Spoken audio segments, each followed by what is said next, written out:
to Tripura Info News Update. কমলপুরে চাঞ্চল্যকর ঘটনা, চুরি করে বাড়িতে আগুন ধরিয়ে দিল চোরের দল। মালিকের অনুপস্থিতির সুযোগে বাড়িতে চুরি চালায় দুষ্কৃতীরা। অভিযোগ, চুরি করে পালানোর সময় ঘরে আগুন ধরিয়ে দেয় তারা। আগুনে ঘরের মূল্যবান আসবাবপত্র ও অন্যান্য সামগ্রী পুড়ে ছাই হয়ে যায়। সোমবার গভীর রাতে কমলপুর থানাধীন মায়াচড়ি পঞ্চায়েতের ঘোষপাড়া এলাকায় এই ঘটনাকে কেন্দ্র করে গোটা এলাকায় চাঞ্চল্যের সৃষ্টি হয়। গতকাল রাত্রে কে বা কারা এই বাড়িটা হলো মল্লিকা গুপ, উনি গেছেন বাইরে চিকিৎসার জন্য। তো সকালবেলা ঘরে কেউ দেখেনি, দুপুর দিকে এখানে আশেপাশের লোক দেখলো যে তালা ভাঙা। সবাই আসার পর আমাকে ডাক দিল, আমি দেখলাম যে ভেতরে যা আছে সব পুড়ে ছাই। এটা নাশকতামূলক, সত্যতামূলক কেউ এটা করেছে। কোনো চুরি কিছুই হয়নি, শুধু একটা সিলিন্ডার ছিল, সিলিন্ডারটা নেই। আচ্ছা, কি মানে পূর্ব শত্রুতার জেরে এই ঘটনা? হ্যাঁ, হতে পারে।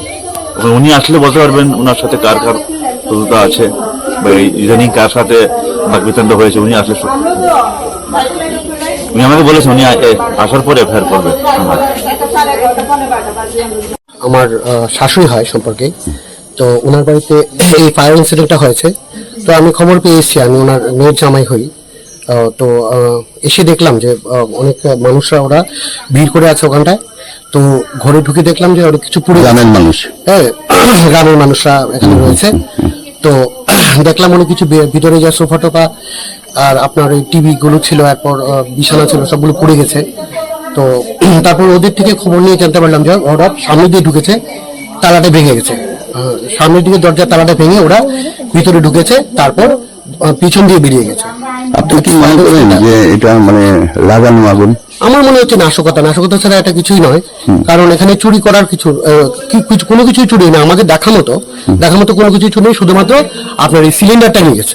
আচ্ছা, কারণ সিলিন্ডারটা যদি ও না নেয়, তাহলে ওটা যদি ব্লাস্ট হয় তাহলে তো অনেকটা শব্দ হবে, মানুষ জানতে পারবে।